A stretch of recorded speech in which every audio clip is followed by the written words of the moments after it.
네, 총선을 100여일 앞두고 민주, 한국 양당의 고소 고발전이 이어질 전망입니다. 민주당은 한국당에 추가 고발을 예고했고 이미 지난 4월 이후 30건 이상 고소 고발을 해왔던 한국당은 계속 법적 대응을 이어가겠다는 계획입니다. 한현희 기자의 보도입니다. 검찰의 패스트트랙 수사 결과 발표에 대한 민주당의 불만은 한국당에 대한 추가 고소 고발로 이어집니다.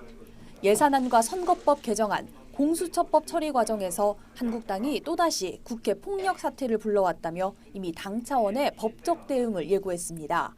또 무도한 짓을 많이 자행을 했습니다. 당 차원에서 고발을 하도록 하겠습니다. 그런 행위는 이번을 계기로 해서 반드시 뿌리 뽑아야 된다고 생각을 하고 있습니다. 단순한 엄포가 아니라 현재 진행되는 법률적 검토가 마무리되면 즉각 고발장을 접수한다는 계획입니다.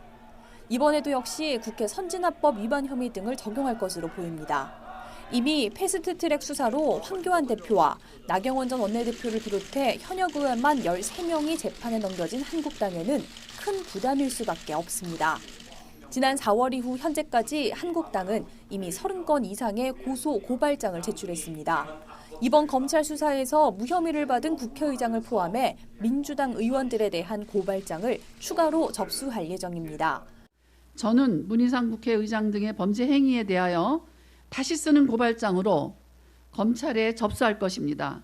검찰이 무혐의 처분을 또다시 내린다면 후속 조치로서 끝까지 그 법적 책임을 물을 것입니다. 동시에 전 울산시장 청와대 하명 수사 의혹 등을 다루는 이른바 친문게이트 진상조사본부 활동에도 열을 올리고 있습니다. 두 차례 진행된 울산시청에 대한 검찰의 압수수색에서 의심스러운 정황이 발견되면 곧바로 추가 고발을 진행할 가능성이 큽니다. 총선을 100일 남짓 남겨둔 상황에서 민주당과 한국당 사이의 법적 대응은 점점 가열되고 있습니다. YTN 한현입니다.